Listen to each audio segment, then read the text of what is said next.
Picture this. You're sitting in your car outside her apartment, engine off, phone in your hand. You've read her last message 17 times, searching for something, a signal, a warmth, anything that tells you where you stand. You've done everything right. You've been consistent, emotionally available. You cleared your Saturday when she mentioned she might want to hang out. Might. You bought tickets to something you knew she'd love. You texted good morning because you read somewhere that women appreciate feeling thought of.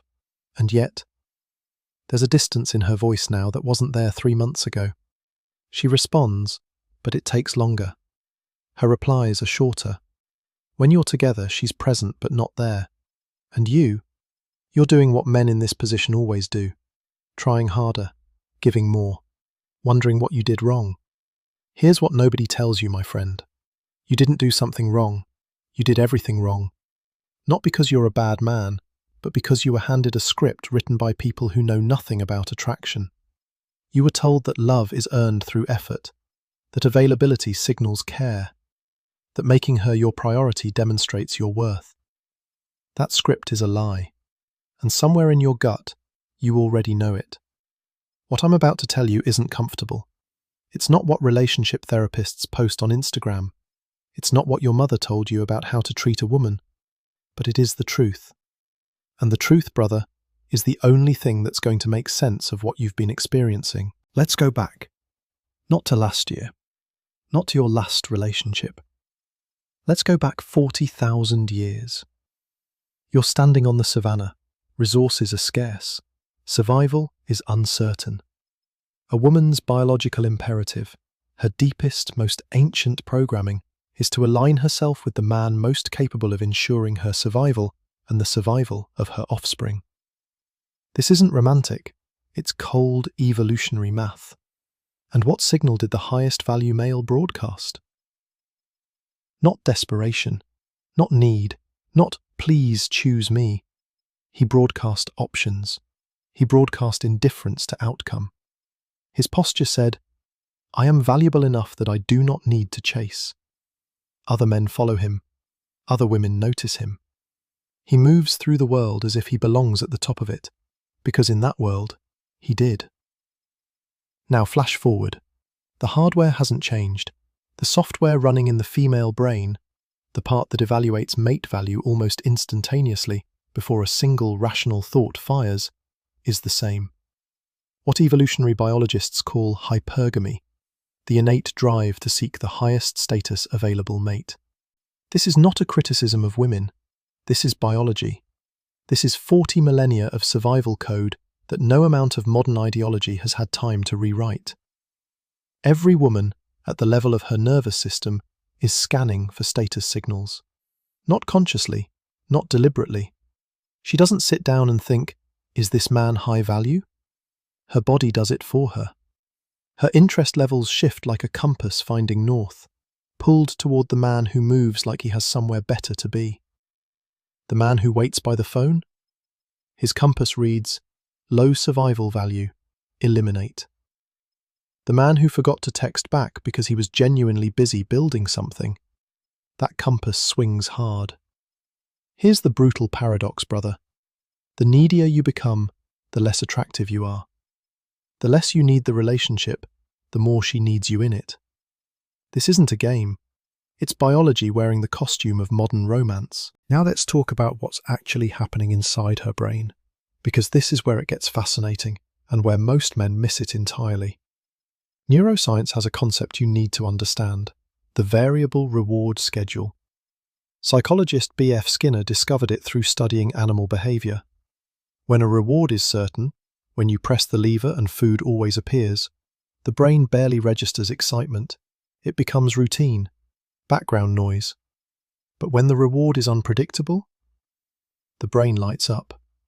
Dopamine, the neurotransmitter of anticipation, of pursuit, of craving, floods the system. The slot machine works not because it always pays out. It works because it sometimes does, and you can't look away. This is the neurological mechanism underneath attraction. The man who is always available, always responsive, always emotionally transparent, he has become the lever that always produces food. Predictable, safe, and neurologically boring. Her dopamine system has nothing to chase. The man who is outcome independent, who responds when it suits him, who is warm but not waiting, who has a life that doesn't orbit her, he is the variable. He is the unsolved equation. And the human brain is hardwired to fixate on unsolved equations. I want to give you a case study. Call him Marcus. Marcus was in a 2-year relationship. Attentive, thoughtful, emotionally generous. He checked in constantly. He restructured his career goals around her city. He told her everything. And 6 months before she left, she told him. She couldn't explain it, but she felt suffocated. Not because he was controlling, because he was certain. He had become background noise in her nervous system. The week after she ended it, Marcus, out of sheer necessity, threw himself back into his work, started training again, reconnected with old friends, stopped texting her entirely. Within 3 weeks, she reached out.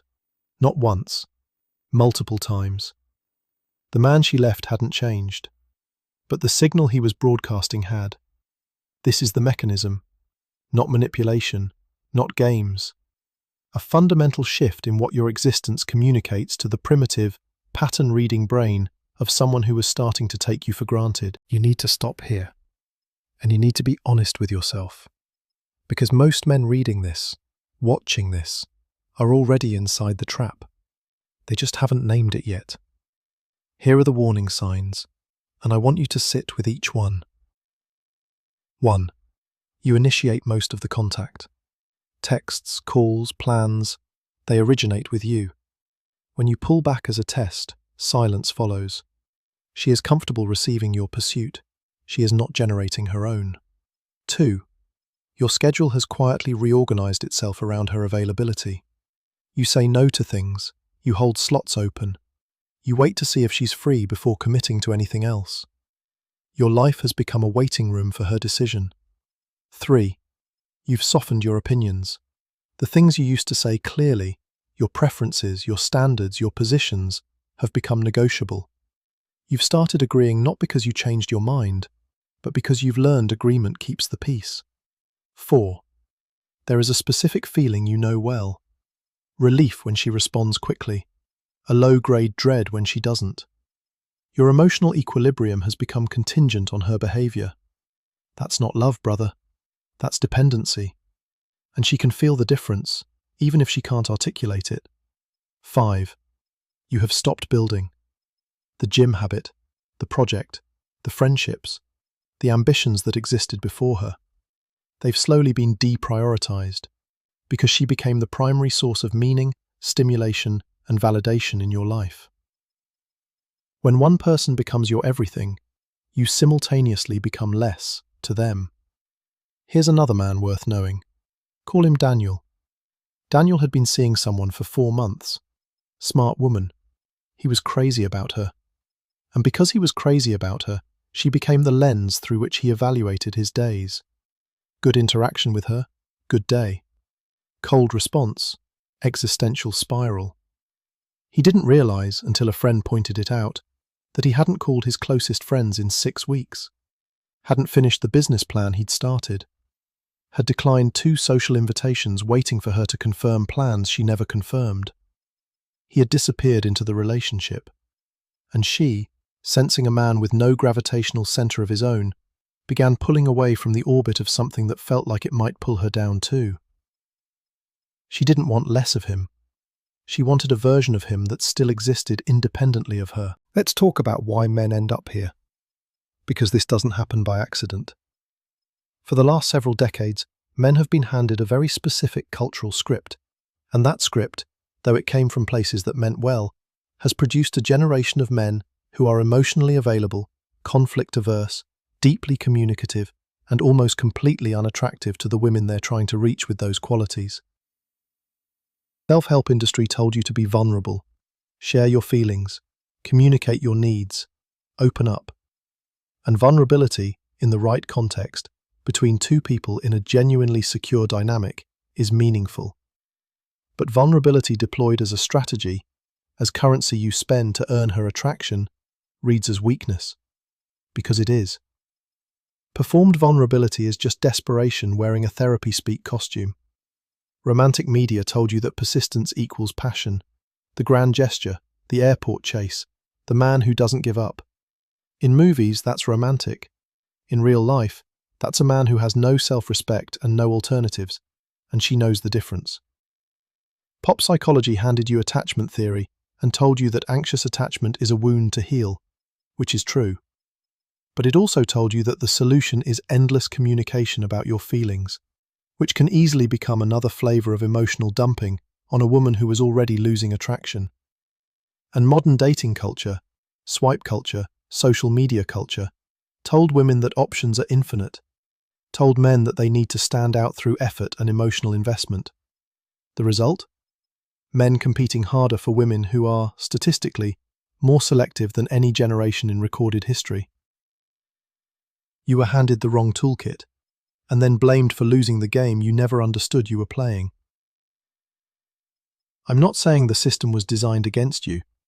I'm saying the cultural output of the last 30 years produced men optimized for female comfort, not female desire. And those are not the same thing.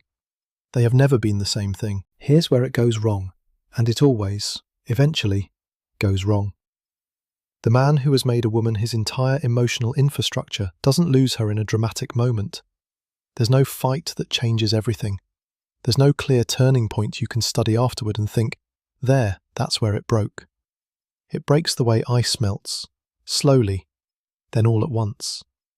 She starts to feel something she can't name, a restlessness, a low-level dissatisfaction that she attributes to stress, to work, to something external, because she doesn't fully understand it herself. The relationship looks fine from the outside. He's kind, he's present, he's never done anything wrong in the conventional sense.